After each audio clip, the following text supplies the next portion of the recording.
Sa magandang gabi po sa bawat isa. Good evening po. Ganyan po bang batiin ang mga katabi ng isang magandang gabi? Ayan po. Pwede po ba natin itian ang bawat isa? Batiin po natin ang isang magandang gabi. Ayan. Sana po pag every evening service, maramdaman naman natin kabataan yung nandito, hindi siya parents fellowship. Ayan, dahil sa siglang ninyo. At ngayon po ay hindi po ako makikipag-boxing, mga kapatid. Yung aking pong kamay ay kahapon na-diagnose siya na meron siyang carpal tunnel syndrome. Kaya na mag-search na kung ano yun.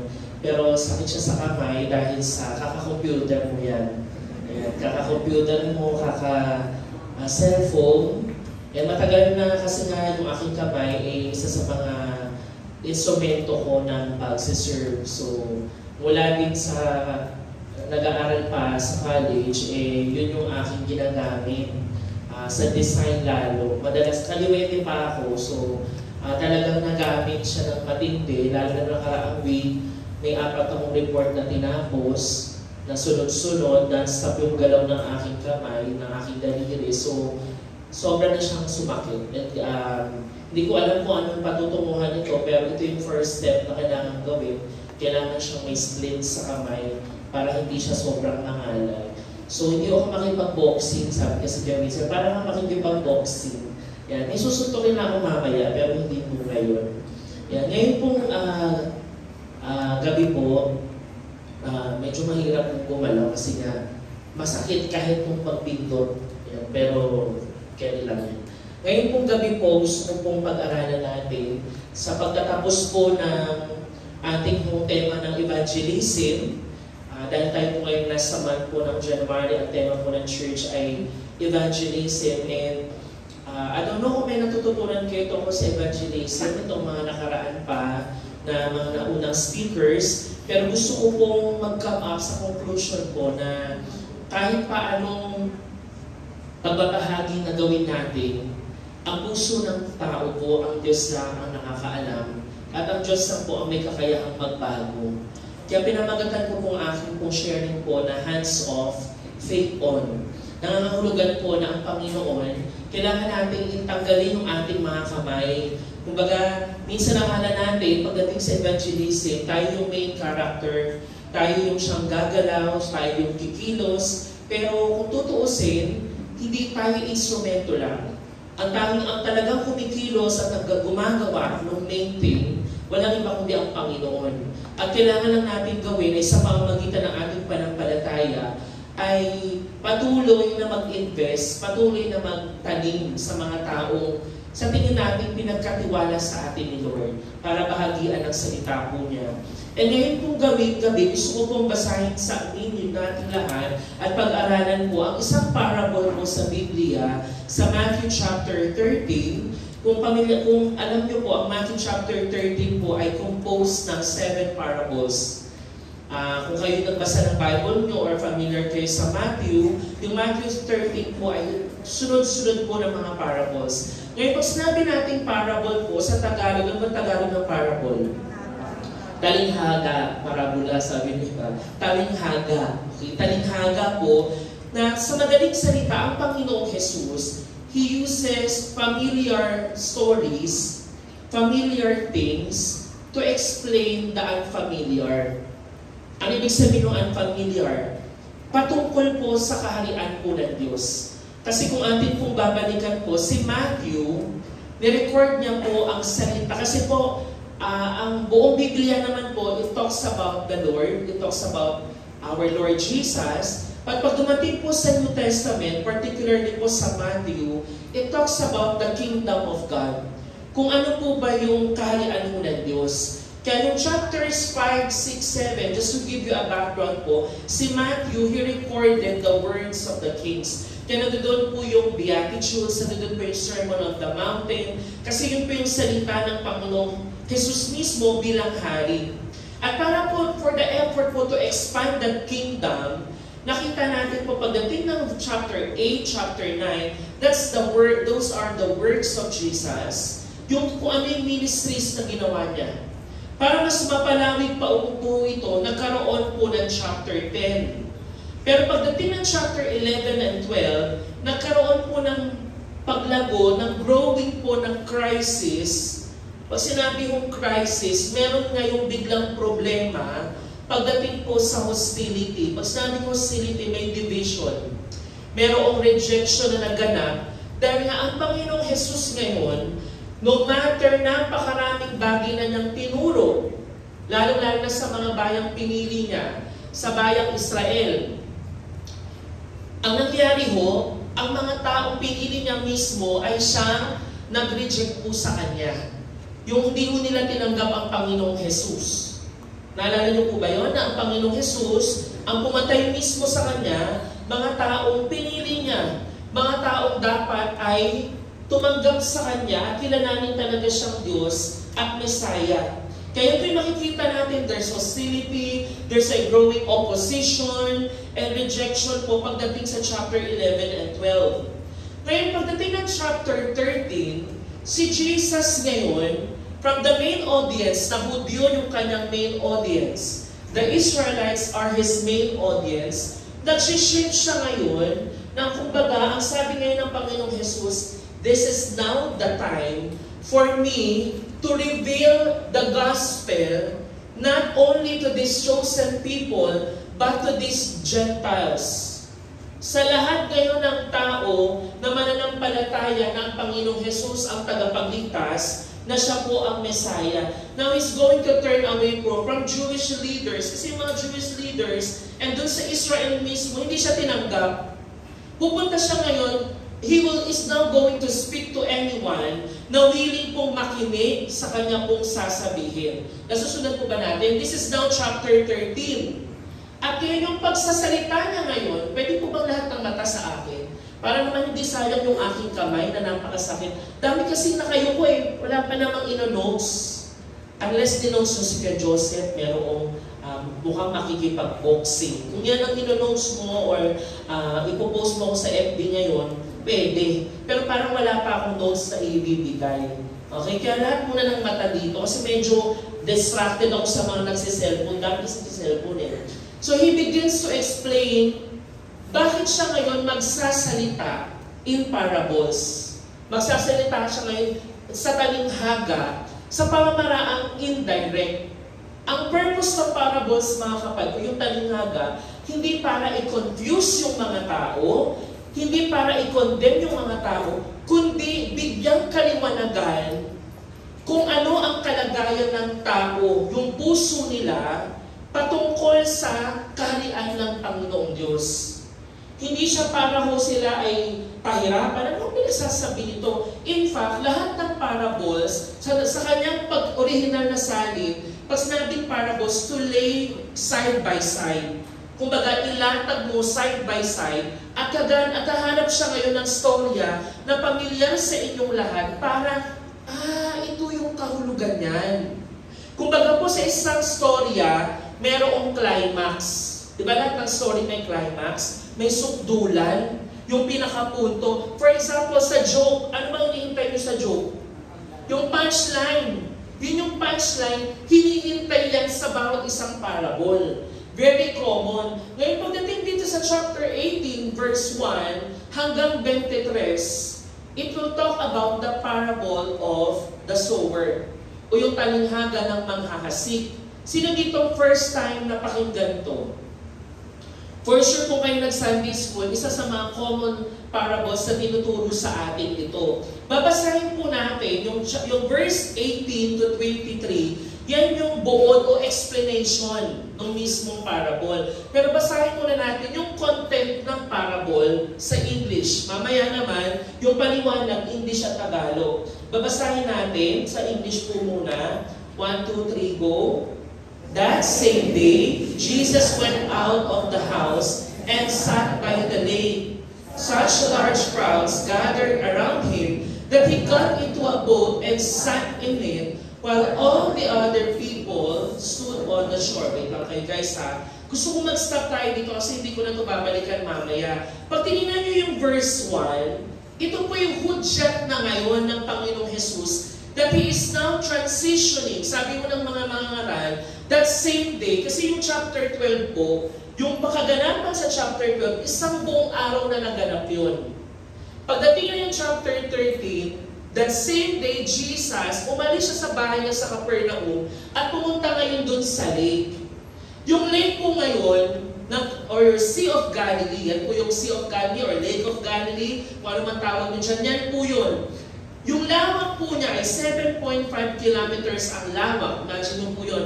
7.5 kilometrong lawak. Yung haba ko ng Sea of Galilee is 26 kilometers long. At ito po ay occupied po ng fresh water. Nung panahon na yun, punong-puno pa ng fresh water at ito po ay below sea level. Ibig sabihin, pag pumunta daw ng Sea of Galilee, makikita mo yung bundok sa paligid na parang siyang nagsisilbing amphitheater. Ano ba yung amphitheater? Yung teatro na may nakaupo, tapos doon makikita yung pagtatanghal, yung stage na sa gitna. Ang Panginoong Hesus ngayon, pumapasok siya na yung dating house, it represents the Israelites, the chosen people.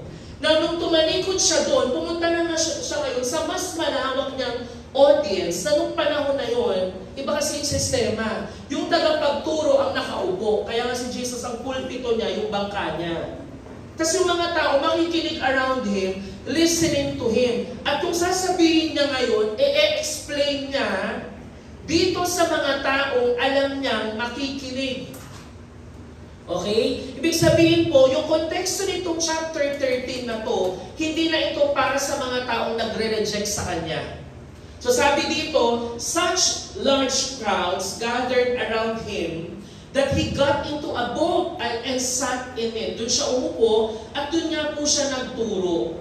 Kasi alam po natin, the Jewish leaders, the Pharisees, yung mga tagapagturo ng salita ng Diyos, they rejected Jesus and He's now starting a new ministry. Kumbaga ho, first coming niya sa lupa, di ba, sa katawan ni Jesus. Yung ministry na yun, magpapatuloy hanggang sa kanyang muling pagbabalik sa second coming niya. We are now in between that timeline. Kasama tayo doon ngayon. Okay? So anong sabi ngayon dito? Pagdating ng verse 3, then He told them many things in parables, saying, a farmer went out to sow his seed. As he was scattering the seed, some fell along the path, and the birds came and ate it up. Pagdating ng verse 5, pakibasa natin. Some fell on rocky places, where it did not have much soil. It sprang up quickly because the soil was shallow. But when the sun came up, the plants were scorched, and they withered because they had no root. Pagdating ng verse 7, other seed fell among thorns, which grew up and choked the plants. Still other seed fell on good soil, where it produced a crop, 100, 60, or 30 times what was sown. Whoever has ears, let them hear. Then now let's jump pagdating ng verse 18 na siyang kapaliwanagan kung ano ibig sabihin. Pakibasa mo natin. Listen then to what the parable of the sower means. When anyone hears the message about the kingdom and does not understand it, the evil one comes and snatches away what was sown in their heart. This is the seed sown along the path. Pagdating ng verse 20, the seed falling on rocky ground refers to someone who hears the word and at once receives it with joy. But since they have no root, they last only a short time. When trouble or persecution comes because of the word, they quickly fall away. The seed falling among the thorns refers to someone who hears the word, but the worries of this life and the deceitfulness of wealth choke the word, making it unfruitful. For the last verse, but the seed falling on good soil refers to someone who hears the word and understands it.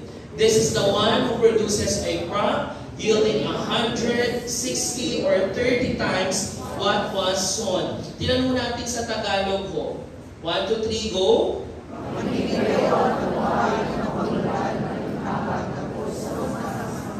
Kapag ang isang tao ay nakikinig ng mensahe tungkol sa paghahari ng Diyos, ngunit hindi naman niya iyon inuunawa, siya ay katulad ng binhi na laglag sa daan. Dumarating ang masama at agad inaalis sa kanyang isip ang mensaheng kanyang napakinggan.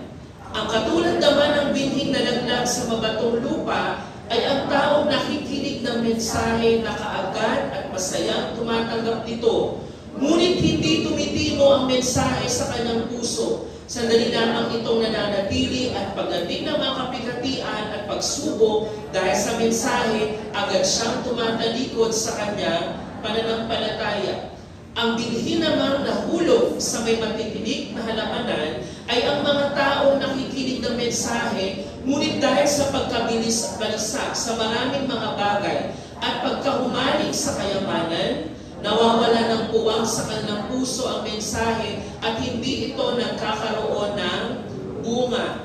At ang katulad naman ng binhing nahasik sa matabang lupa ay ang mga taong dumirinig at umuunawang mabuti sa mensahe, kaya ito ay namumunga ng sagana, may tig-100, may tig-60 at may tig-30.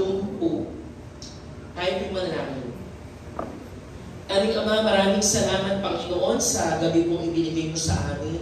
Salamat, Lord, that we can study your words, Lord, at may pagkakataon kami, Lord, na makatagpo kayo, Panginoon, sa pamamagitan ng iyong mga salita.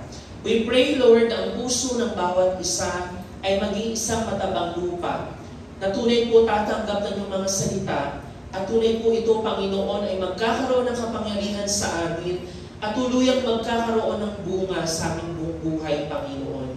Lord, maraming salamat po. We pray, Lord, that your Holy Spirit will guide us. Panginoon, we surrender to you our limitations, our weaknesses, Panginoon. Especially, Lord, sa pag-unawa ng iyong mga salita. Lalo-lalo na, Lord, ang mga talinghaga na kayo lamang ang may alam ng tunay na kahulugan. We pray for your Holy Spirit na siyang magpaunawa sa bawat isa. Sa pamamaraang angkop sa bawat isa, Panginoon, at kapaki-pakinabang sa situation ng bawat isa ngayon. Maraming salamat po, Panginoon, kayo ang maitaas at maluwalhati. Ito po ang aming panalangin sa pangalan ni Jesus. Amen and amen. So gusto ko lamang pong ipakita sa inyo na ito pong binanggit na talinghaga ng Panginoong Jesus sa kanya pong mga alagad ay isang mga salita po na nauna nang sinabi po ni Propeta Isias. Sabi po sa Isaiah, basahin ko po sa inyo, sinabi niya, humayo ka at sabihin mo sa mga tao, makinig man kayo ng makinig ay hindi kayo makakaunawa. Tumingin man kayo ng tumingin ay hindi kayo makakakita. Papupurilin mo ang kanilang kaisipan, kanilang pandinig ay iyong takpan. Bulagin mo sila upang hindi makakita, upang sila hindi makarinig, hindi makakita, at hindi makaunawa. Kundi baka magbalik loob sila, at sila yung pagalingin ko pa. Sabi mo ng mga ngaral, ito daw po yung tinatawag po ng judicial blinding. Ibig sabihin, ang Panginoon ang may sovereignty. Kumbaga, siya ang dakila at makapangyarihan sa lahat na kayang mag-control sa tao, na nasa umpisa pa lamang, alam na niya kung sino ang pinili niya at alam na din niya kung sino yung mga taong magre-reject sa kanya. Na nauna na po na itong mga Hudyo, mga taong dapat na pumili sa kanya, mga taong manampalataya sa kanya, ay ginawa ho ng Diyos na pag-uusga ito para sa mga taong tulad nila ho na tumatanggi sa kanya. Kasundan niyo po ba? Yung kanyang hustisya, pinapakita niya dito na kayong mga tumatanggi, kayong mga sarado ang puso, sarado ang mga pandinig, sarado ang mga mata, mas lalong hindi niyo ito makikita. Hindi niyo ito mauunawaan. Same time, kung ito po ay judicial blinding ng Panginoon sa mga Hudyo, ito din naman po ay pagpapakita niya ng gawa ng awa. Kumbaga, it's a word of mercy and grace from the Lord Jesus para sa mga taong pong nagbatigas ang puso, pero kinalaunan po ay nagbago din ang puso dahil sa kanilang pagtanggap sa salita ng Diyos, sa Panginoong Hesukristo. Kaya ito pong mga bagay na to, hindi po siya aksidente. Ang parable o talinghaga ay suporta lamang sa kung anong kaharian ang nais itatag ng Panginoong Hesus dito sa lupa. Kaya nasabi niya ho dito sa bahagi ng chapter 13 verse 12, sapagkat ang mayroon ay bibigyan pa. Itong mga taong nakikinig, yung mga taong tumatanggap sa Kanya, bibigyan pa at lalong magkakaroon. Ngunit yung mga wala, kahit yung kakaunting nasa Kanya, kukunin pa niya. Alam niyo po mga kapatid, kung iniisip po ninyo na okay lang na nakaupo kayo dyan, at nakikinig ng bawat salitang binabahagi po dito mula sa pulpito at naririnig niyo po yung katotohanan na sinasabi sa inyo ng mga pastor o ng mga tagapagturo po ninyo at patuloy niyo pong tinatanggihan yun at hindi sinusunod, delikado po yung ating buhay. Ulitin ko po, kung kayo po'y nakaupo diyan, every Sunday, every gathering na meron tayo, name all the gatherings, mapa-Dawn Watch, mapa-revival, mapa-discipleship, anumang special seminar, kung ito'y napapakinggan natin, sabi natin ito'y katotohanan, pero hindi natin ito tinatanggap, tinatanggihan natin at hindi sinusunod, delikado po ang kalagayan natin. Bakit po? Baka po kasi maging katulad po tayo ng mga Pariseo noong mga araw ho na yun, na sa paglipas ng panahon, maalam sila sa salita ng Diyos pero hindi nila ito tunay na tinanggap. Na nangyari ho, baka tayo din pong nakikinig ngayon, mga kabataan. I'm telling you this kasi kayo yung mas prone doon. Maraming kabataan ang mas prone sa pagpapanggap. Kasi magaling kayong umarte. Magaling, may skill kayong manlinlang. Pero alam niyo po ba, baka palalim na ng palalim ang yung magiging huling hantungan, walang iba ho kundi impyerno. Kung masasaktan mo kayo sa aking sasabihin ngayong hapon, hindi ko po sasabihin lagi na ang Panginoon ay pag-ibig. Pag-ibig po ang Panginoong Hesus natin. Pero ang isang Kristiyano, hindi pwedeng meron siyang gray zone. Yung middle ground. Laging sa buhay panampalataya, it's either black or white. Yung nasa gitna na tinatawag nating maligamgam, sinusuka siya, hindi na nahulugan po na merong nasa gitnang faith, kundi wala kang use. Wala kang wala kang gamit. Wala kang purpose. Kung ikaw ay nasa Panginoon, sa Lord ka na. Wala akong salitang doble cara kay Lord. Na pag Sunday, mukha tayong Kristiyano. Wala akong doble karang buhay. Hello mga kabataan, nakaupo ka, mukha kang banal ngayon dyan. Pero paglabas mo, tuwing linggo, ikaw ay Kristiyano. Pero mula Lunes hanggang Sabado, napaka-makamundo mo. Wala akong ganong klaseng buhay. Hindi po pwedeng sabihin mo na gusto mo makasama ang Diyos, pero gusto mo din na patuloy na namumuhay po sa kamunduhan. Hindi mo pwedeng sabihin, Lord, I want to be in your presence, na sinasabi natin sa mga awitin natin, Lord, nananabik ako sa presensya mo. Pero paglabas mo ng simbahan, iba na yung pinananabikan mo.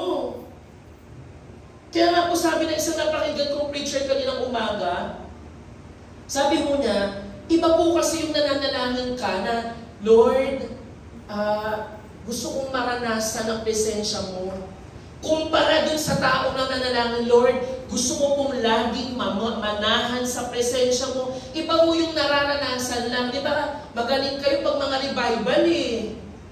Pag Friday, kaya sinasabi, nagiging routinal yung Friday. Kasi ang gagaling yung magtaas ng kamay at magpakitang puspos kayo ng Espiritu Santo. Pero paglabas nyo ng iglesia, back to the normal life po tayo. Wala kang pinagkaiba sa buhay ng mga wala sa Panginoon kumpara sa mga nasa Panginoon na. Kasi pareha.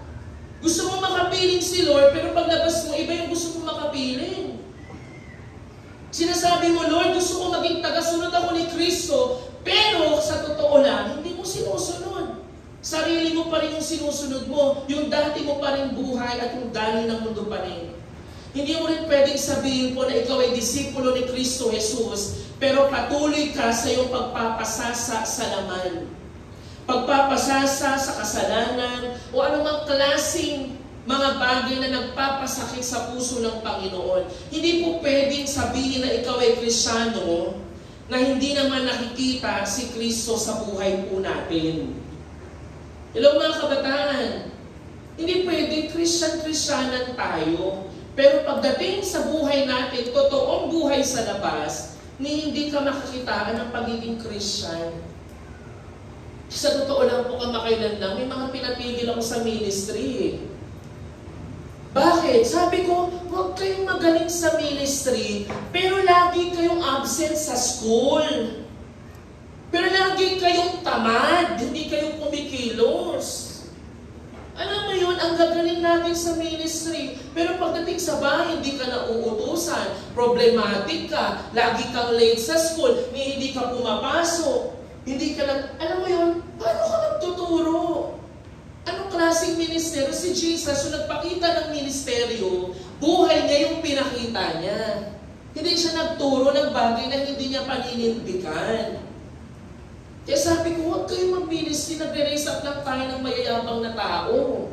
Nagre-raise up tayo ng mga tao, akala mo kung sinong mga parisayong magturo, pero yung sariling buhay hindi maturuan. Kaya sabi ko sa mga tao yun, bumalik kayo pag binago na yung mga sarili ninyo.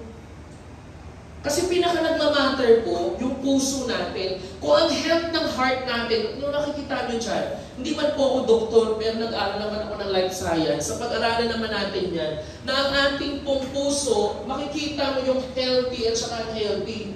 Yung mga unhealthy heart, puno ng kung ano-ano. Isa na dyan yung mga fats.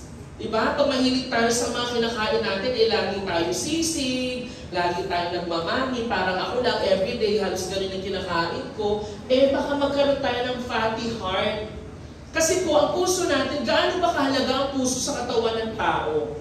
The heart, in the physical body, it is the center ng ating circulatory system. Napag-aralan natin yan, di po ba? Na yan yung nasa center ng ating katawan, siya po yung nagpapump ng blood throughout the whole body, and that blood carries oxygen na importante para ang isang tao mamuhay ng masustansya. Mamuhay po siya ng healthy, nagdadala siya ng oxygen at mga nutrients sa lahat ng body organs natin para ang isang katawan, physically healthy siya at mag-function siya properly. Ang physical heart natin, inaalagaan natin, umiinom tayo ng mga vitamins, nagtitake tayo ng mga omega-3 para healthy to the heart. How much more kaya ang puso natin pagdating sa harapan ng Panginoon? Kaya ngayong gabi po, ang layunin po ng pag-i-explain po ng parable na to, alam niyo po, ang talinghaga mga kapatid, mukhang simple, di ba? Pero napakadelikado ng talinghaga pag di napaliwanag ng mabuti. Ako po, wala pa naman akong napakalalim na kaalaman sa Biblia. Ilang years pa lang naman ako sa Bible school. Ilang years pa lang hindi man ako nagtuturo. But I'll give it a try this evening kung anong gustong ipunto. Ang punto natin ngayong gabi, hindi para i-point out sino yung Kristiyano, sino yung hindi. Hindi tayo magtuturuan sino dito yung plastic, sino yung totoo. Ang gusto natin mangyari, isaliksik yung puso natin ngayon. Miski ako, isaliksik natin ating sarili sa katanungan po na ito na kumusta po ba ang kondisyon ng ating puso. Kasi dito makikita natin yung importance ng heart. And as we study evangelism, dito natin makikita na kahit anong paglabas ng mga words sa ating bibig, pag yung taong yan hindi magiging katulad ng pusong ipinaliwanag sa talinghaga dito, wala hong saysay, nagbabounce back lang yung ating mga sinasabi. Kasi nga, yung ating mga puso, tulad po ng physical heart, ang healthy na physical heart po, sabi dyan, pakibasa nga ako, you'll be filled with life, you'll have a regular beat, there will be a free flow of blood that brings the oxygen of life to your body and your whole well-being. Yan yung physical nating heart. Yung healthy naman na spiritual heart, kung paano ang puso ay puno din ng buhay, yung puso din natin, life natin, talaga nagbibigay buhay sa iba. It's filled with life, and that's the very life of God because the Spirit of God is in you. Sabi dyan, it has a regular beat, it's in time with God's will, and it has a flow of blood that brings with the oxygen of God's eternal life. At ang Panginoon ang siyang nagsusupply ng pangangailangan ng mga taong nasa Kanya. He supplies every need through God. Ngayon, isang tao po na may unhealthy physical heart, anong nangyayari sa mga taong hindi healthy ang physical heart? Sorry po magpapanggap akong doktor ngayon. Sabi dyan, nagkakaroon po ng loss of vital and related functions. Nagkakaroon ng heart failure, irregular heartbeat. Minsan pa nga nagkakaroon ng tinatawag na aneurysm. Sa madaling salita po yan, ito yung pagputok ng ugat dahil hindi nagiging maayos yung flow ng oxygen or ng blood doon sa bahagi ng yun. Ngayon tayo din, ang unhealthy na spiritual heart, we lose the vitality of life. Hindi ka nagpapunction sa ibig o nais ng Diyos. At yung puso natin, sometimes fail us for fear. Napapalitan yung imbes na manampalataya ka, nagkakaroon ngayon ng takot. And we are irregular in our beat and walk of life. Binibigyan ko lang po ng analogy po itong ating spiritual heart and our physical heart. Kung paano ka-importante ng physical na puso, mas lalo binibigyan ng importansya ang kalagayan ng puso natin ngayon. Sa pagdikit ng iyong mga mata habang inaantok ka na, kumusta po ang puso po ninyo? Kumusta ang puso po natin? Ang Biblia po nagpatunay po sa atin, mga kapatid, that the Bible teaches us that we're all born. Yan yung katotohanan. Lahat po tayo may heart defect. Wala sa atin ditong ayos ang puso pagkapanganak. O nung bago man siyang na-form dito sa mundo, sa tiyan pa lang nanay. Spiritually, we have inherited a problem, and genetically from our father Adam and our mother Eve in the Garden of Eden. Hindi lamang po yung problema po ng original sin ang meron tayo. Habang lumilipas ang panahon, alam niyo po ang realization ko these days, habang lumilipas ang panahon, ang mga kabataan, pabulok na ng pabulok ang utak. Sorry to say. Pati yung pagdidesisyon, pabulok ng pabulok. Parang bakit mo nagawa yan? Diba? Magtataka ka, ha? Ba't sila nagkatuluyan? Diba? Bakit? Ba't gano'n yung kinalabasan? Bakit yun yung realidad habang lumilipas ang panahon? Pabulok ng pabulok nagdidikay kasi kaya nga ang Kristiyano tinawag na salt and light kasi ang salt, ang function niya to prevent the decay. Eh ang problema, yung mga salt nawawala na ng alat. Kaya yung mundo, pabulok na ng pabulok. Kasi yung asin na dapat magpe-prevent ng kabulukan, naging bulok na din. Tinatapon. Kaya sabi ko dito, ang problema ngayon, kailangan natin tingnan yung ating mga puso, our spiritual heart. Kasi sa ating parable ngayon, the main issue, hindi naman po yung naghasik. Alam nyo, may sower, di ba? Yung naghasik. Hindi rin yung binhi ang may problema, but the main issue is the issue of the soil. Ang issue ng soil, ano ba yung soil dito, mga kabataan? Nagrepresenta saan? Sa puso natin. Yung sower, kung bibigyan natin ng pagre-representa, yan ang Panginoong Jesus talking about Himself in this parable. At pwede din tayo, yan na siyang nagbabahagi ng salita ng Diyos. Ngayon, yung seed o yung binhi, yan po yung salita ng Diyos. Sabi nga po dito, ito ang kahulugan ng talinghaga. Sabi ng Lucas, directly niyang sinabi, ang binhi ay ang salita ng Diyos. Kaya ngayon, sa physical heart, di ba may tinatawag tayong ECG, yung nilalagay sa heart para ma-check yung mga yung kung ano ng kalagayan ng heart, kung ano niya, may mga linya-linya kayo nakikita, di ba? Kumbaga sa atin din spiritual heart, yung ECG natin, walang iba kundi yung salita ng Diyos. Pag yung puso okay siya, makikita yung bunga nun sa pusong tatanggap dapat. Hindi siya magiging katulad ng mga lupa o yung pusong nabanggit dito sa talinghaga na to. Kaya nga po, alam ko, marami yung nagsasabi, di ba ho na, the way, pamilan po ba kayo sa kasabihan, the way to a man's heart is through his stomach. Alam niyo yung sa kasabihan yun? Hindi ko alam. Ano alam niyo? The way to a man's heart is, so ibig sabihin nun, para malaman o mawin ang puso ng tao, paghainan mo ng food, ilibre mo ng pagkain para mawin mo siya. Yun ang sabi ng mundo, which is somehow true. Pero sa Panginoon, the way to a man's heart is through hearing, through his ears.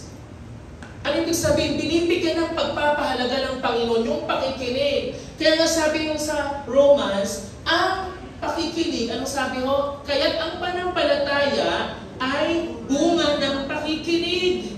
At ang pakikinig naman ay bunga ng pangangaral tungkol kay Kristo.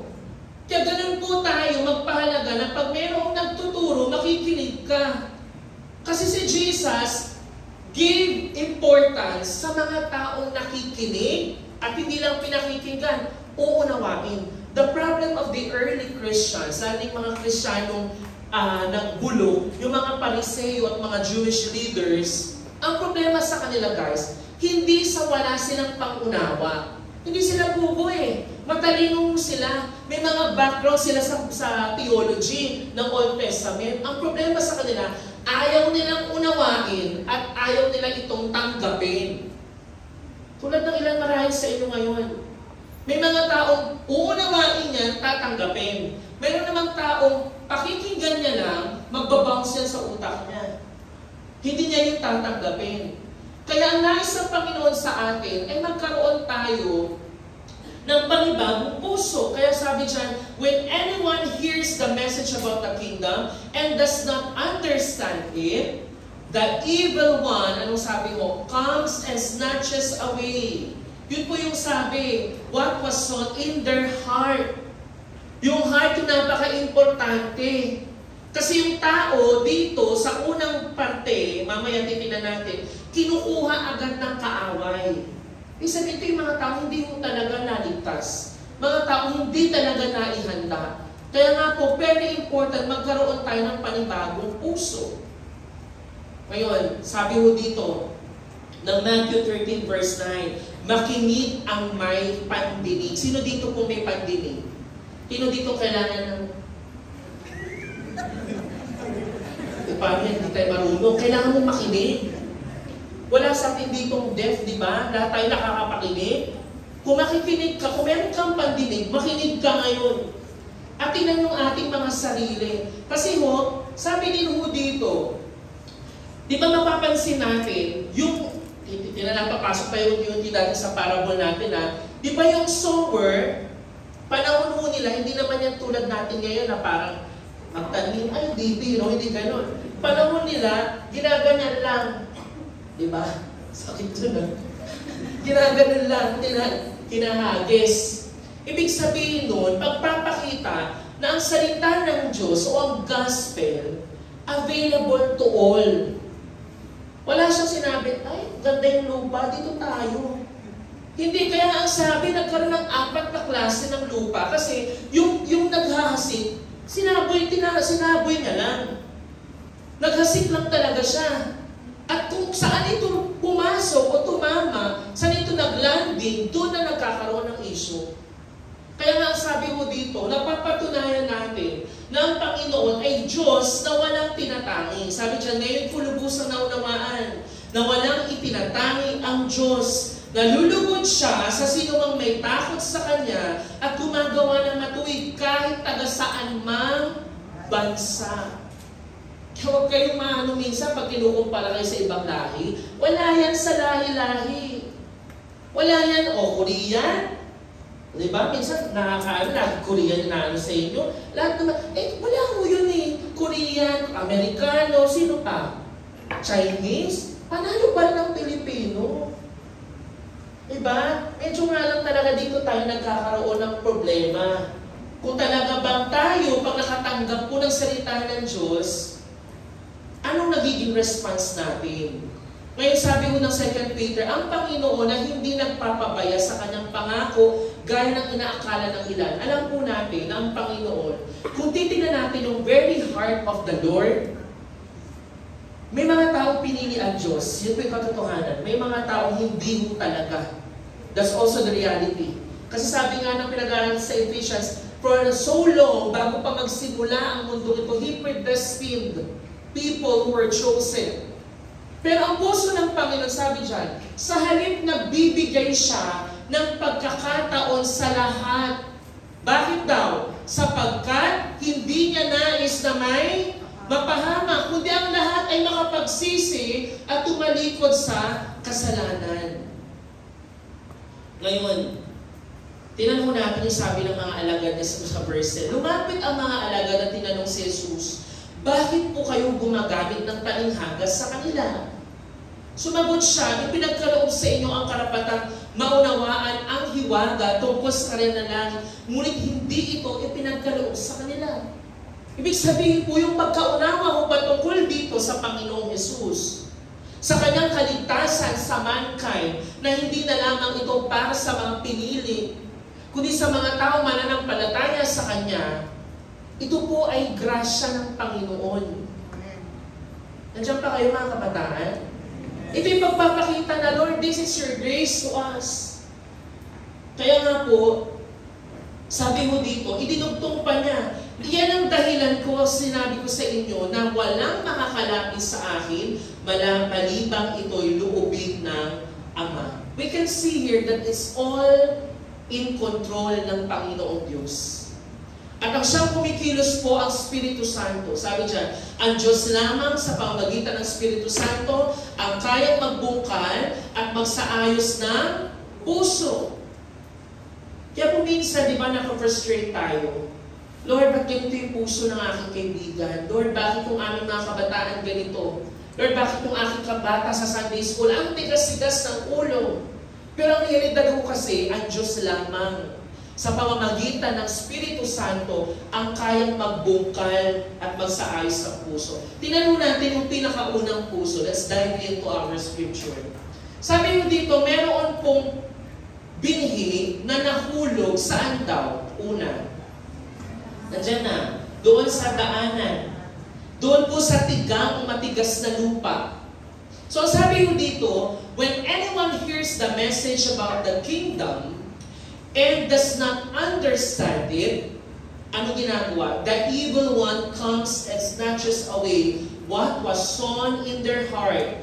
This is the seed sown along the path. Sa Tagalog, pakibasa natin lahat. 1, 2, 3, go.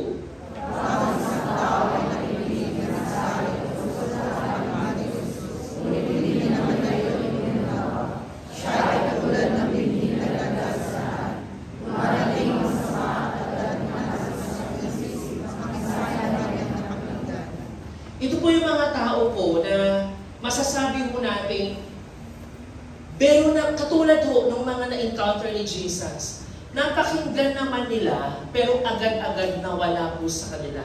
Kasi ang status talaga ng puso, it is not a receptive heart. It is a heart na hindi talaga naihanda ng Panginoon. Ito yung puso na dumampi ang salita ng Diyos sa kanila, pero yung kaaway agad-agad naka-alerto, itong tao ito hindi talaga ito tatanggap, nanakawin ko nga. Yung binhing mananaglag, sabi dyan, no, dumarating ang masama at agad inaalis sa kanyang isip yung mensaheng kanyang napakinggan.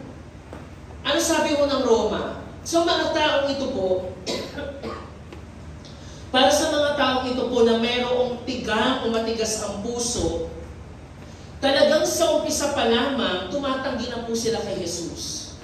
Hindi dahil po sila'y kulang po sa pangunawa o yung problema. Ang problema po sa kanila, ayaw po nilang unawain o ayaw talaga nilang paniwalaan. This is the first type of soil.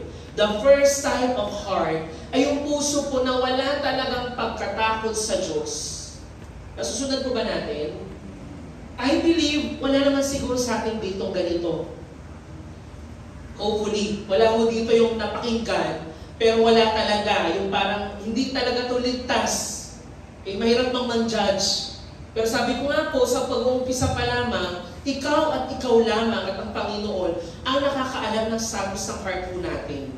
And yung bird ho dito, it represents Satan. The seed on the path represents people who hear the message but it is immediately lost. Nawawala ho agad. And Jesus says that the person who hears the word of God and it just rolls over their consciousness, their understanding and their heart, it means nothing to them because their heart is so hard. Matigas po ang puso. Kumbaga, yan na yung pinakauna nating puso na makikita, yung daan na napakatigas, walang magagawa. Kundi dyan lang tadapo yung binhi, walang mangyayari, nanakawin pa siya ng mga ibon.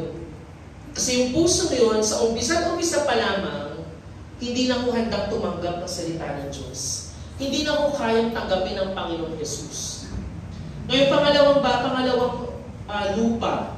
Sabi ko dito, yung shallow heart. Yun po yung mga binhi po na nalaglag sa mabatong lupa. Ngayon, kung binasa mo natin, makibasa nga mo natin, the seed falling on rocky ground refers to someone who hears the word and at once receives it with joy. But since they have no root, they last only a short time.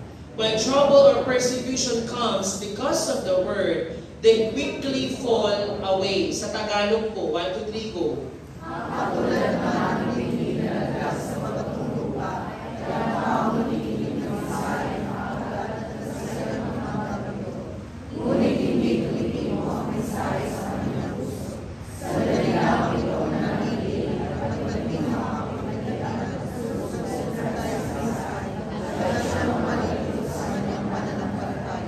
Ayan, dito po sa pangalawang lupa, nalaglag po yung binhi. Tumubo po ba? Tumubo din. Nagkaroon din kahit pa paano ng epekto, natanim doon sa lupang yan. Pero ang problema, dahil nga mabato ito, ano nangyari ho? Nawawala din agad. Nang sabi dyan, nakikinig po ng mensahe kaagad at masaya na tinatanggap yun. Kasi wala namang pong tao, lalo-lalo na kung panahon ho nila, pag sinabihan ka ng magandang balita o ng good news, talagang tuwang-tuwa sila. Pero, noong nalaman na ang buhay ng isang Kristiyano, hindi mo yung tinatawag nating bed of roses. Alam mo yung bed of roses?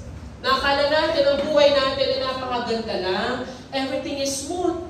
Pero ang realidad, napakaraming pagsubok, napakaraming problema. At kung naranasan na yun, nakalimutan na yung mensahe na pakinggan. Kasi bakit po? Wala pong ugat na nabuo. Hindi nagkaroon ng paglalim. Nakaranas na ng paghihirap, umalis na. Pinagaling na lang sa ministry, umalis na. Diba? Pinasabihan lang, kinorek lang para mas lalong matuto, mas lalong lumalim. Sinabi na ayoko na po, quit na po dito. Alam niyo po, ang buhay po nating manampalataya, hindi po madali. Kaya napaka-importante maunawaan na pag tumanggap ako ng mensahe, tanggapin ko siya ng may joy. Pero hindi ako tatalikod once natanggap ko na yung mga consequences ng pagsunod kay Lord. Kasi madalas po yun nangyayari sa maraming Kristiyano. Hindi nga natin alam kung ano itong tao ito sa pangalawang lupa eh. Kasi debatable to masyado guys, sa totoo lang.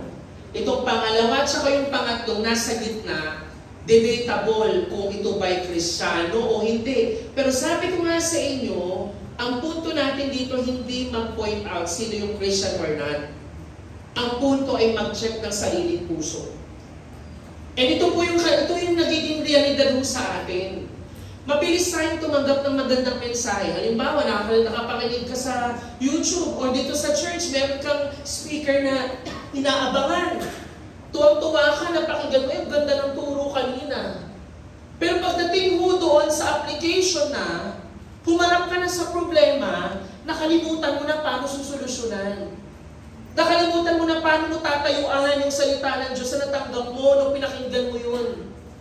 Ang nangyayari, tumatalikod tayo, sumusuko tayo, and eventually, napatutunayan hindi ka nga talaga tunay na Kristiyano. Yun po yun eh, yung pangalawa na to, wala kang talagang tunay na pagtanggap sa salita mo na Diyos na naganap. Napaka-shallow, mababaw yung kanyang pagtanggap. Kaya mga kapatid, wala akong madaling buhay. Wala pong smooth lagi, lalo na po pag tayo naglilingkod sa Panginoon. Wala akong madali, kasi sa Panginoong Jesus mismo nagpakita ng halimbawa nun. And sabi mo dyan, the seed on the rocky ground represents people who respond with initial enthusiasm, but the word of God does not sink in deep. Alam niyo po yun, yung napakasisigla natin pag may mga special na ganap, pag medyo mukhang nakakaiyak. Kaya alam niyo po yung totoong pagtanggap salita ng Diyos at effectivity po ng mga gawain. Hindi yun siya nakadepende sa ang dami bang nagtaas ng kamay. Alam niyo, yung lahat ba sila tumalon sa praise and worship? Lahat ba sila umiyak sa prayer? Hindi po yun eh. Ang nagiging pamantayan, kung titingnan natin dito, kung talaga bang pumasok sa ilalim ng puso niya. Talaga ba itong kabataan na ito, tinanggap yung salita na yun, na pag dumating na yung persecution o yung mahirap na panahon na nirepresenta ng araw, hindi ba sila sumusuko? Nagpapatuloy ba sila? Kasi po there are many people, lalo na nung panahon ng Panginoong Jesus, they embrace the gospel of Jesus. Pero, nung napakinggan na nila, tuwa sila, napakinggan nila. Pero kinalaunan, alam na nila yung the cost of following Jesus na marami mong iniwan ng Panginoong Jesus. Tinanong natin, sabi ko sa John, sabi ko dito, basahin ko po sa inyo, narinig ito ng kanyang mga alagad at marami sa kanila nagsabi, mabigat na pananalita ito. Sino ang makakatanggap nito? Kahit walang nagsabi kay Jesus, alam niya na nagbubulong-bulungan ng kanyang mga alagad tungkol dito. Kaya sinabi niya, dahil ba rito ay tatalikuran na ninyo ako? Kasi hindi nila matanggap yung teaching eh. Gaano pa kaya kung nakita ninyo umaakyat ang anak ng tao, papunta sa dati niyang kinaroroonan, paano kung i-reveal ko na yung sarili ko sa inyo? At alam niyo yung kahinat ng din ninyo. Ano sumunod? Ang Espiritu ang nagbibigay buhay. Hindi ito magagawa ng laman. Ang mga salitang sinabi ko sa inyo ay Espiritu at ito ang nagbibigay buhay.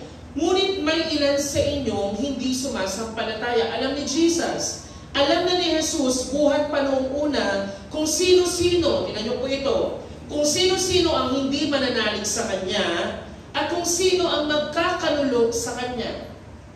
In that context po, alam niya among the disciples, among the many believers, kasi hindi lang 12 disciples. 12 disciples yung main. Pero imagine yung napakaraming tao nakapakinig ng gospel. Pero ang naging pamantayan doon, sino doon yung totoong sumunod kay Jesus hanggang dulo? Ngayon, pagdating ng verse 65, sabi dyan, idinugtong pa niya, iyan ang dahilan kaya ako sinabi sa inyo na walang makakalapit sa akin malibang ito'y loobin ng Ama. Verse 66, tignan niyo po ito. Mula nooy, marami sa kanyang mga alagad ang tumalikod at hindi na sumama sa kanya. Bakit? Itong mga tao ito na-excite. Alam mo yun, na-excite ka kasi nag-discipleship kayo, may pampinsa. Na-excite ka sa salita ng Diyos kasi nagpakape. Eh paano kung wala yung mga external na yun? Na-excite ka kasi yung turo ng panahon na yun, comfort. Na-excite ka kasi ng turo, ay encouragement yun na. Pero nung tinuruan ka na ng disiplina, tinuruan ka na ng iwan mo na, tinuruan ka ng sabi, bitawan mo yung kasalanan mo na yan. Nung tinuruan ka na put God first, ang sabi ng mga tao, yoko na siya. Doon na lang ako sa dati kong panampalataya. Kasi mahirap eh, sumuko sila. Ganun yung nangyari. Sa dami ng sumusunod, marami din yung mga alagad na tumalikod, hindi na sumama sa Panginoong Jesus. Ano pong sabi mo ng James? Kaya pag tayo po'y dumaranas ng mga paghihilagpis at mga sakit sa ating mga puso dahil sa ating panampalataya, remember this, sabi mo dito, lumapit kayo sa Diyos at lalapit siya sa inyo. Hugasan ninyo ang inyong mga kamay, kayong mga makasalanan. Linisin ninyo ang inyong puso, kayong pabago-bago ang isip. Pakibasa yung verse 9.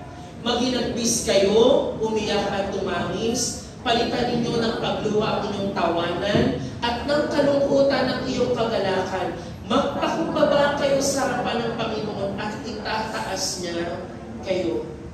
Alam niyo po, pinagpapala ng Panginoon yung nagdadalamhati, hindi nagdadalamhati kasi namatayan o nawalan ng something, but nagdadalamhati dahil sa kasalanan. Nagdadalamhati dahil alam niya na napakahirap man itong pinagdadaanan ko, pero I will still stand in my faith. Kaya sabi ho ng Beatitudes, di ba ho? Anong sabi ho? Pinagpala ang mga nagdadalamhati sapagkat aalipin sila ng Diyos. Alam niyo po, tandaan natin mga kapatid, hindi natin hawak yung buhay natin. Kaya nung panahon po na naging Christian tayo guys, tingin kayo sa akin, nung Christian po tayo, hindi po pwedeng sabihin natin, Lord, I offer my life to you, you are my Lord and Savior. Hindi pwedeng Savior lang. Kailangan maging Lord mo siya. Pag sinabing Lord, you allow Him to take full control ng buhay mo sa lahat ng aspeto. Naintindihan niyo po yun? Kasi maraming kabataan, biktima niyan. Kristyanuhan pagdating dito sa loob ng iglesia, pero paglabas, hindi nakikita. Paging totoo na tayo, mag-real talk na tayo dito. Kasi baka magpunta tayo dun sa katotohanan na sa haba-haba ng pinanatili natin sa church, napakarami mo ng pinakikinggan na turo. O marami ikaw ay naglilingkod pa sa iglesia. Pero baka mamaya hindi ka pala kabilang dito sa tinatawag mo na anak ng Diyos talaga. Alam mo yun, allow the Lord na maging Panginoon mo talaga. Naintindihan po ba natin yun? Kasi ang saklat po makarinig ng gano'n, yung Kristiyano, nagsiserve ka pa sa church, tas laging pinapatawag ka sa guidance. Hindi, we're not talking about perfection here. Wala tayong perfection na ano dito. Pero we allow the Lord to take control of your life. Kasi kapag ikaw pa rin yung mauna pa rin yung katamaran mo. Alam mo yung mga taong tamad, pinuuna niya yung gusto niyang matulog, gusto na niyang maglaro lang. Pero kung kay Kristo ka na, alam mo na lahat ng bagay may purpose. Na ang buhay mo, may steward ka lang ng oras. Kapag lalabanan mo yun, hindi ako magiging tamad. Kasi ang nais ng Panginoon, maging productive ako. Nasusunod po natin mga kabataan. Are you with me mga kabataan? Maging totoo tayo, hindi mo yung pagdating dun sa labas. Napaka-problematic natin. Mas okay din po sana kung problematic ka sa labas, pagdating mo dito, pinapakita mo din na ito yung totoong kalagayan kung problematic talaga ako. Minsan, kino-cover up natin yung problema natin sa ating pagiging disillusion na okay akong tao kasi nagsiserve naman ako. Okay ako kay Lord kasi nag-worship lead ako. Okay ako kay Lord kasi tumutugtog ako sa Kanya. Pero paano po nakita ni Lord? Hindi yan nakikita ko, anak. Tinitinan ko yung kainaliliman niya, nung ilalim nun. Ano bang buhay mo pag wala ka sa church? Tandaan natin, ang buhay po hindi madali. Ang problema mo sa atin, tayo po ay marami tayong pag-aalalang iniisip. Sabi nga ng isang quotation na napakaganda, sabi po ni Fulton Arsler, tingin ko po it's very accurate. Nasabi niya dyan, we crucify ourselves between two thieves. Di ba si Jesus na-crucify ng may dalawa siyang katabi?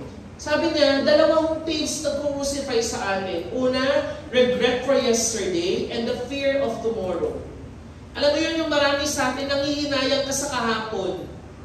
Diba? Ano kayang nangyayari sa akin kung ganito yung ginawa ko kahapon? Paano kaya? Alam mo yun, marami sa inyo dito, nandito ka sa now. You're not living in your now. You're living in your yesterday. And you have fear for your tomorrow. Miski man ho ako kamakailan lang I talk to a friend. Sa edad ko na to, 32, ang dami mong fear for tomorrow kung tutuusin. Habang tumatanda ka, ang daming pressure, ang daming fear. Kasi mga tao, siya, si Kuya Gerald kinasal na, kami na lang tatlo sa barkada, walang asawa. You have all this fear. And nagre-regret ka. Marami sa inyo nakatulala, ang iniisip, matutuya kayo sinampay ko kanina. Marami sa inyo nakatitig, pero ang isip, nasa bukas. Bukas kaya may pasok. Muslim daw bukas. Diba? Dami sa atin yung gano'n ang isip. Alam mo, kaya ano mang mangyari sa atin mga kapatid. Remember to surrender our regrets. You surrender our fears to God. Alam niyo, ipapanalangin natin, Lord, ang dami kong panghihinayang, sana ganito. Lord, sa'yo na itong panghihinayang ko, Lord. Lord, pati itong takot ko, Lord, sa inyo na to. Kaya may iba ko kahit mag-birthday, takot eh. Alam, mag-54 na ako bukas. Hello, yung kamag-ano ko, 54 na matay siya eh. Yung uncle ko din, pagka-54, inatake siya. Ako pa naman 54 bukas. Kaya lahat masaya, ikaw lang malungkot. Kasi ang dami mong pag-aalala. Alam mo, kahit yung mga bagay mo na nakaraan at yung mga bagay na hindi pa nagaganap, lahat yun nangyayari na at lahat ay mangyayari pa din na wala na po sa kamay natin. Ang gusto ni Lord, magtiwala ka. Para hindi ka magaya nitong pangalawang puso na nakalimutan mo yung iyong napakinggan at na-overwhelm ka sa dami ng problema mo sa buhay. Sabi dyan, people cannot commit to the Christian lifestyle. They are initially attracted but give up when the going gets tough. Yan po yung pangalawang puso. Attracted, uy Lord Jesus, Panginoon ka namin, parang ang cool ng mga nasa Christian. Parang ang saya-saya nila, buhay ng Kristiyano, masayang tunay. Tapos tataasin ng kamay, Christian worship, tapos parang ang luwag-luwag ng puso nila. Pag nag-worship, umiiyak sila. Pagpasok mo, puro pala problema. Ay, parang ang saya nilang mag-serve doon na parang tuwa sila sa mga bata, pero pagpasok, ang tigas ng ulo. Susuko ka na, di ba? Ang hirap, ang madali yung makita lahat ng yun. Pero remember, let's not give up, especially when times get tough. Lahat ng mga bagay ay nagiging mahirap. Pangatlo, ano pong nangyari? May isa pong binhi na nalaglag po doon po sa mga tinikan o sa dawagan. The seed among the thorns. Sabi ng verse 22, the seed falling among the thorns refers to someone who hears the word, but the worries of this life and the deceitfulness of wealth choke the word, making it unfruitful. Alam niyo po ang nangyari mo kasi dito, di ba sabi ko sa umpisa, may naghasik, hinasik na lang. Nung panahon kasi nila, lalo naman din po ngayon, yung mga ground, may ilang ground po na talagang, may mga lupa po na sa ilalim, may mga tinik talaga. At yung tinik, pag tumubo, tinik din talaga ang labas. Pag may-ari ka ng lupa, tatanggalin mo yung tinik. Marahil itong binhi na to na nalaglag doon, hindi na to kasama doon sa property. Baka doon na nalaglag, doon sa hindi na prepared na lupa, doon sa lupa na may mga tinik pa. Ano nangyari ngayon dyan? Sabi ko dyan, ang binhi namang nahulog sa may matitinik na halaman ay ang mga taong, anong sabi ho, nakikinig ng mensahe, ngunit dahil sa maraming pagkabalisa, sa maraming mga bagay at pagkahumaling sa kayamanan, nawawala ng puwang sa kanilang puso ang mensahe at hindi ito nagkakaroon po ng bunga. Ano po ibig sabihin? Yung mga tinik po na ito, anong nangyari dito? Yan, the thorn bushes choke the message of God. Anong sabi ho? Napakinggan ito ng pangatlong lupa, but yung concern ng tao, saan? Sa yaman. Yung pinakita sa iyo, ay, may iPhone 16 Pro Max kineme yung aking kaklase. Ikaw naman ngayon, kawawa naman ako, naka-Nokia, 3210 pa din ako. Diba? Nag-ano ka ngayon? Nakita mo yung sarili mo na, ang kawawa ko naman, bakit wala akong yaman? Alam niyo po, madalas, itong tinik na to, lagi sa Biblia, ginagamit siya ng simbolismo sa mga bagay na sasakal sa iyo sa ano ang totoo at nararapat. Dito po in this case, the riches, these are yung pera. Alam niyo po, di ba minsan maiinggit ka? Na Lord, bakit sila ang yaman? Kaya nga po, alam niyo po, hindi po ako nag-a-agree na ang yaman ay laging basihan po ng tunay na pagpapala. Kasi marami dahil sa Biblia, ang yaman po, hindi kinagusto ng Panginoon. Well, the Lord wants you to have abundant life, but that abundance is not equal to material wealth. Kundi yung totoong security mo na sa Panginoon, na kahit napakadaming alalahanin, Hindi ka magpapa-apekto at magpapasakal dito sa worries ng life. Hindi ka magpapasakal doon sa yaman na pwede kang yayain, matukso, at talikuran mo yung panampalataya o yung salitang iyong napakinggan. Nakikinig pa po ba kayo? Mabira naman, ang dami ko ng standing ovation sa likod. Natok yata sila. Kaya sabi dito, the Lord Jesus is talking about men and women na meron pong divided ang puso. On the one hand, they have chosen to follow Christ. And on the other hand, na preoccupied sila with the riches and things of this world, kaya hindi mo sila nagkakaroon ng bunga. Again, tumubo din po ito. Pero panandalian lang kasi sinakal nga sila ng mga tinig. Yung mga weeds, kinuhaan siya ng nutrients. Kaya mga kabataan, real talk lang din. Maraming beses ikaw, inggitera tayo. Lalo na sa mga nakikita natin sa paligid. Nakalimutan natin, Lord, what is true blessing for me? Kaya nga po ang paalala ko sa unang Juan, nang sabi ko, huwag ninyong ibigin ang sanlibutan o ang mga bagay na nasa sanlibutan. Ang umiibig sa sanlibutan ay hindi umiibig sa Ama. Ang lahat ng nasa sanlibutan, ano daw, yung pagnanasa ng laman, ang pagnanasa ng mga mata, at ang pagmamalaki sa buhay na ito ay hindi nagmumula sa Ama, kundi sa sanlibutan. Kaya mga kabataan, tingin kayo sa akin. Alam niyo po ang kaibahan ng isang kabataang Kristyano sa hindi? Simple lang eh. Alam niyo pa maglalakad ako sa tahimik, makakasalubong ko mga kabataan, minsan naka-uniform pa. Anong oras na? Tapos yung mga salitaan nila talaga, yung parang, yung jowa na, kinuha na. Sabi ko, ba't kaya ganyan usapan nila?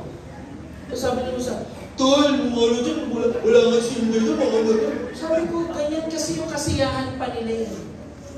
Alam mo yung kasiyahan nila yung magpaangasan. Kaya sabi ko sa mga lalaki natin, huwag kang laging papansin, yung magpapakul ka. Hindi mo kailangan magpaganon. Kung kailangan mo mag-angas-angas, magaganyan-ganyan, kailangan mag-selfie-selfie, kailangan mo, walang problema din, pero huwag mong ilagay na yung kasiyahan mo nasa sanlibutan pa din. Eh ano naman kung pangit ako sa kanila? Eh ano naman kung ma-out of place ako sa kanila? Nandun na yung pressure sa inyo eh. Eh guys, pre, inom ka dito, shot ka naman, o ikaw naman. Sige pre, kahit Sunday school teacher ako, tara. Kasi ayaw mo ma-out kasi. Diba? Gusto mong panindigan na kaya ko dito sa isa, kaya ko din dito. Hindi mo kailangan magpaganon. Kasi sabi dyan, no, huwag mo nang ibigin yun. Kasi nasa sanlibutan yun. Hindi ko sinabing magbanal-banalan tayo na naglalakad ka na parang, hello, January 16.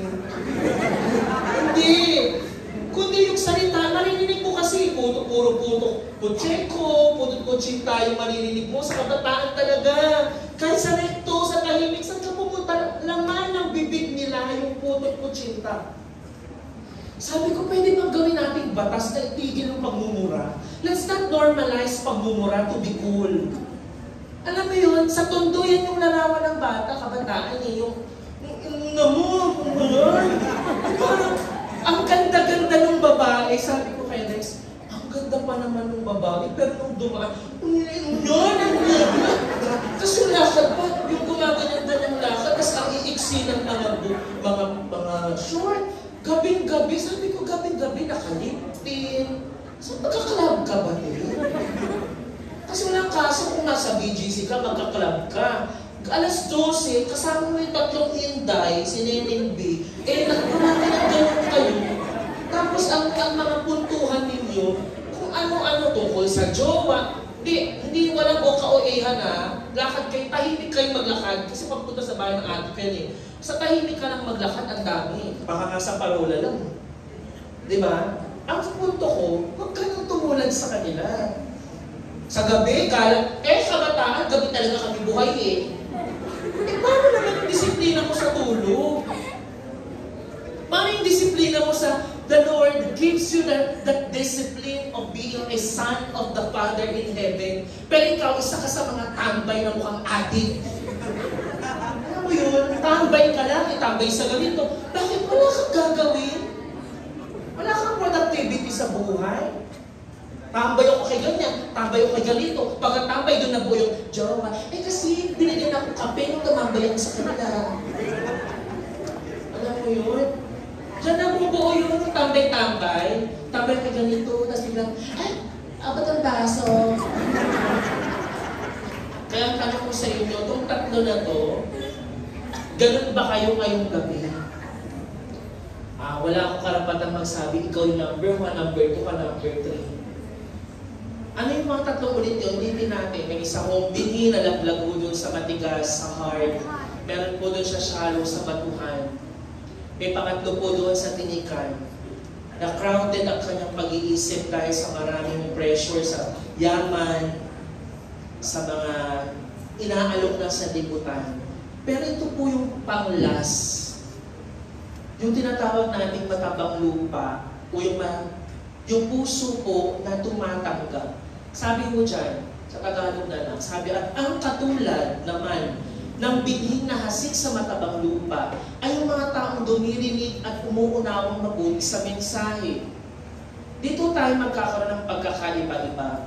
Yung panguna, ito ha, sabihin mo na akong judgmental, pero basahin mo din yung mga komentaryo. Yung una, sinasabi, ito hindi talaga Kristyano yung una. Pangalawang pangatlo, nagbunga sila, nagtumupo ng kaunti pero nawala eh. Hindi natin alam ngayon kung ano yung dalawang yan, Kristyano ba yan o hindi. Pero dito natin masasabi yung sino yung totoo. Kasi ang sabi dyan, kaya't ito ay namumunga ng sagana. Pakibasa, may tig-100, may tig-60, at may tig-30. Now, ang good thing about this, nag-talk about yung pang-apat is yung receptive heart na yan. Na ang receptive heart is talking about this heart po na nag-receive ng Word of God. Receive God's message. At ano nangyari po? Itong puso na ito talagang handa na. It has been prepared. Now, with the connection of our evangelism topic, ang Panginoon may inihanda talagang puso. Sabi ko nga nakaraang linggo, ang Panginoong Jesus, alam niya na sa marami niyang tupa, merong tupang hindi talaga tupa. May nagpapanggap na lobo. Sa mga palay din, may tinatawag tayong tares, yung ipa. Merong napapakinabangan, merong ipa na tinatapon. Isa din parable yan parable of the wheat or the tares. Kasi pagpapakita na ang kingdom ng Diyos nakahanda talaga para sa mga taong pinili at tinawag ni Lord, yaong mga pusong hinanda na ng Diyos. Kaya yung pamumunga kasi guys, hindi siya pinipilit. Kaya alam niyo po, sad to say man, kahit kami anong paalala, anong pagpapagabay na ginagawa, pag ang puso natin hindi handa, o sabihin natin hindi ka receptive dun sa Word of God, hindi ka talaga mamumunga. And I want you to think about that. Ang ministry po hindi bunga yan. Yung pagsiserve sa ministry, it's not yet the fruit. Actually, that's part of our response. Now when you're in the ministry serving the Lord, lahat naman tayo dito is somehow we are all ministers. Kasi nag-serve tayo lahat in our own way. May tinatawag tayong worship. Those are people working outside. They worship the Lord through their work. Tayo lahat dito nag-work, lahat tayo nagsiserve for the Lord. Kaya hindi siya pwedeng maging basis na tayo namumunga. Masasabi ko bang namumunga ako dahil dumami attendance ng youth? Hindi. Masasabi ko bang nagkakaroon ng bunga ang aming youth ministry dahil tumatalon kayo sa youth revival? Hindi din. Kaya nakakaroon ng totoong bunga. Pag yung puso at buhay natin, tunay na nakitaan ng maturity at pagkaunawa sa salita ng Diyos. Amen po ba? Amen. Makita mo dapat na yung dati mong buhay, hindi na tulad ng dati mong buhay, iba na ngayon. Sabi mo dito, some people have strong faith and remain dedicated to Christian lifestyle even when things are difficult. Yan yung dapat makita sa'yo. Nananatili ka bang matatag kahit na napakahirap ng situation? Nananatili ka bang nag-stand sa faith mo kahit napakaraming temptation sa paligid mo? Nananatili ba yung spiritual discipline sa buhay mo kahit na napakaraming rason para mag-give up at magpunta sa temptation? Tandaan mo natin, sabi ng Panginoon, hindi kayo pumili sa akin, ako ang pumili sa inyo.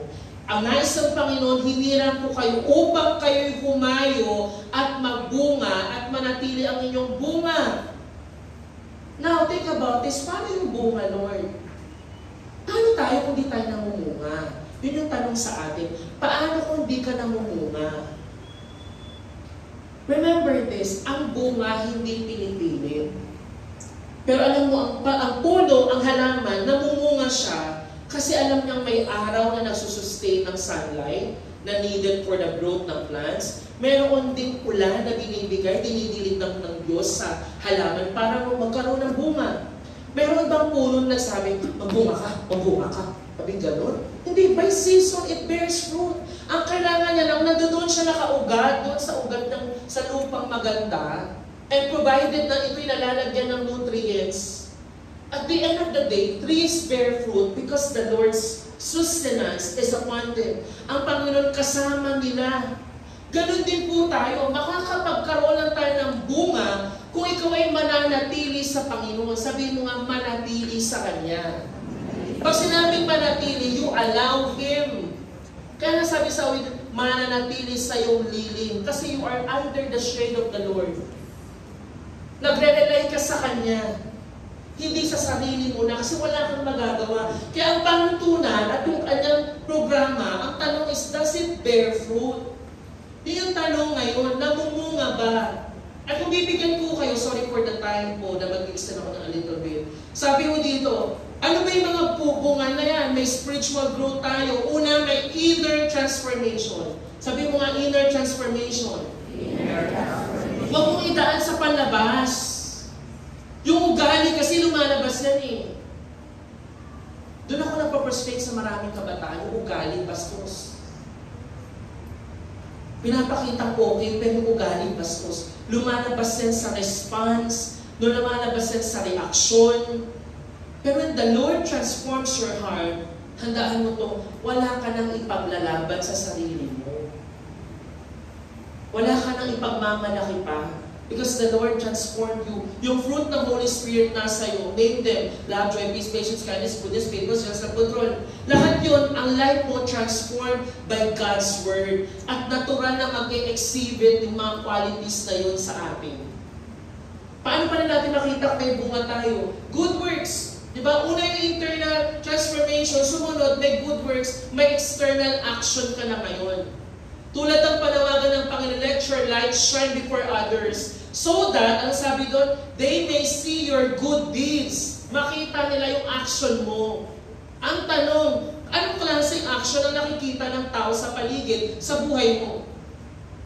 At pangatlo, may impact ka sa ibang tao. May multiplication na gaganap. Una, may inner transformation. Pangalawa, ano yung pangalawa? Good works, yung deeds. Pangatlo, may multiplication. Nagkakaroon ka ng impact sa iba. Na pag nakita, ay si John Hardy, iba na yung buhay ngayon. May impact ka. And pang-apat, yung perseverance and faithfulness. Nagtitiis ka ngayon. Na yan yung wala sa mga ibang lupa. Diba? May pagsubok, may pressure na wala. Kasi wala talagang totoong ugat na naganap sa kanya. And this is the good thing. Sabi dun sa verse, mamumunga silang 30, 60, 100. Ano ibig sabihin? Iba-iba tayo ng quantity ng bunga. Hindi tayo pare-pareha ng bunga. Kaya huwag kang mag-alala at huwag ka din ma-pressure na bakit siya ganito, may ganito yung bunga ng buhay niya. Wala ka rin karapatan na magsabi, ako 100 na ako, ikaw 30 pa din. Because the Lord, He works in various ways. Iba-iba din yung plano niya sa atin. Meron tayo, iba-iba yung production natin ng fruits. Pero ang mahalaga, lahat ng bunga, whether it's 30, 60, 100, it is all because of the Lord. Amen? At yung bunga na yun, gagamitin natin para sa Kanya. Sabi mo dito, malapit na tayo magtapos. Maatras kasi kung ano po. So, sabi dyan, Sabi dito, napaparangalan ng aking Ama kung kayo'y masagalang nagbubunga at sa gayon kayo'y magiging mga alagad ko. That is the standard. Malulugod ang Panginoon, napaparangalan siya kung tayo nagkakaroon ng bunga. Kaya ang gusto nating mangyari, we need to check our hearts. Kapatid, pag nabasa mo ito, napakinggan mo ito ngayon, huwag ka manatiling, ay, nandun ako sa 4, ganda ng puso ko. Check natin, mabuti. I-check muna natin mabuti kung yung puso ko ba talaga ngayon, nasa number 4 ba ako? O nasaan ba ako ngayon? And ask the Lord. Kasi tandaan mo natin to. Babalikan ko po ito. For the message of the cross is foolishness to those who are perishing. But to us who are being saved, it is the power of God. Pag inintindi mo yan, lahat tayo pinili ng Panginoon, talagang kapangyarihan na natanggap ng kaligtasan.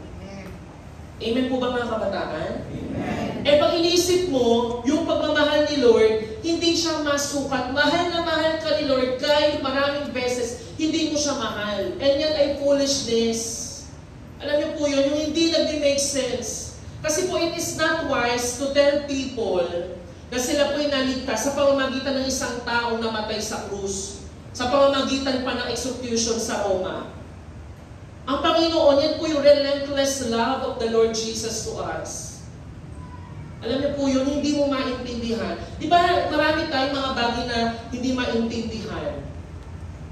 Halimbawa, bakit ang lemon square, bilog?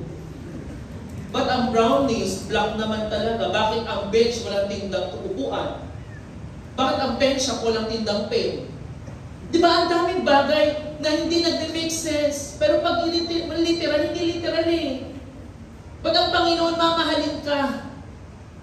Na hindi ka naman karapat-dapat. Pero ang Panginoon, ganun po yung kanyang pagmamahal sa atin. It doesn't make sense, but that's the love of the Lord. Amen po? Kaya anong gusto natin mangyari ngayon? Maintindihan po natin ang pag-ibig ng Panginoon na ibinigay sa atin. And let's check our heart. Kasi po, magandang mag-check ng ating mga sarili. Dahil sabi nga dito, ang maling interpretasyon ay nagbubunga ng maling pangunawa. Ang maling pag-unawa, nagbubunga ng maling pagtuturo. At yung maling pagtuturo, nagbubunga ng maling aplikasyon. Now, itong ating pinag-aralan ngayong gabi, kung tatanggapin mo lang siya para i-check mo yung kapwa mo, para mag-isip tayo si ganito yan. Hindi, yung ating mga sarili po ang ating pong titingnan. Kaya anong pong cure natin sa puso natin? Sabi nga ng Jeremiah, the heart is deceitful above anything, above all things, and beyond cure. Who can understand it? Ano ibig sabihin muna? Ang Panginoon lamang ang kailangan natin. We're all helpless. Hopeless tayo, pero sa Panginoong Diyos, kung tunay natin siyang gagawin Panginoon at tagapagligtas ng buhay natin, He can take control of our hearts. He can prepare our hearts para tuloy po na magkaroon ng bunga at pagkilos ng Panginoon sa atin. For our conclusion po, pakibasa po natin. And if today you hear His voice, harden not your heart. The Lord has been gracious enough to give you another opportunity of hearing His voice and receiving the seed of His Word and His Son, who is your Savior. Kaya sa gabi kong ito, mga kabataan, mga kapatid, sa pagtatapos po natin sa topic po ng evangelism, magkaroon tayo ng pagpapaalala muli sa sarili natin that our hearts, si Lord lang po ang kayang magbago nito. And tayo po lahat na nandito, it's always good to check the situation of our hearts. Kumusta po ang puso natin ngayon? Kailangan at ang Panginoon ang makakaalam po niya. Tayo po'y manalangin. Aming Ama, maraming salamat po Diyos sa gabi pong ito. Dalangin po aming Ama na ang iyong banal na Espiritu Santo ang patuloy na mangusap sa bawat isa. Lord, if there is anyone here, Panginoon, na nangangailangan ng healing in their hearts, you will heal them, Lord. Kung meron pong tao po, marami pong katanungan, you will satisfy them. Kung meron man dito po na ang puso, aming Ama, ay broken, You will complete them, Lord, and heal them, Panginoon. Kung meron man dito, Lord, na maraming pag-aalinlangan, maraming pagdududa, Lord, allow your Holy Spirit, Panginoon, to work at maranasan nila ang kapangyarihan mo, Panginoon. Lord, allow mo, Panginoon, ang bawat isang puso ay maging isang matabang lupa, Panginoon. Na tunay pong inihanda mo, Panginoong Jesus, na iyong pong mga anak. Lord, hindi kami ma-deceive ng aming sarili. Hindi kami ma-deceive dahil kami nagkukumpara sa iba. But Lord, allow your word na maging salamin po namin sa kalagayan at kondisyon ng aming mga puso. At sa iyo lamang inaangat, Lord, ang puso ng bawat isa. For we are helpless and hopeless kung wala ang pagkilos mo. Kayo po ang siyang manguna at patuloy maging sentro ng buhay po namin. Ito pong aming panalangin sa pangalan ni Jesus. Amen. Amen.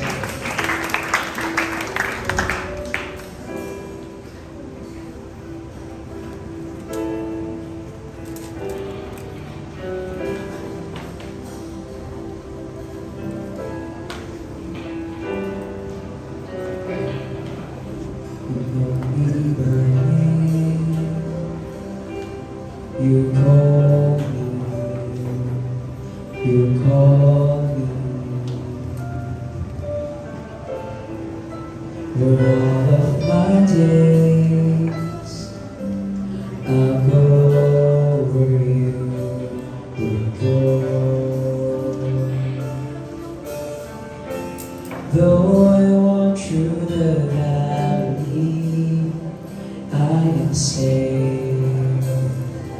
I am safe in your arms.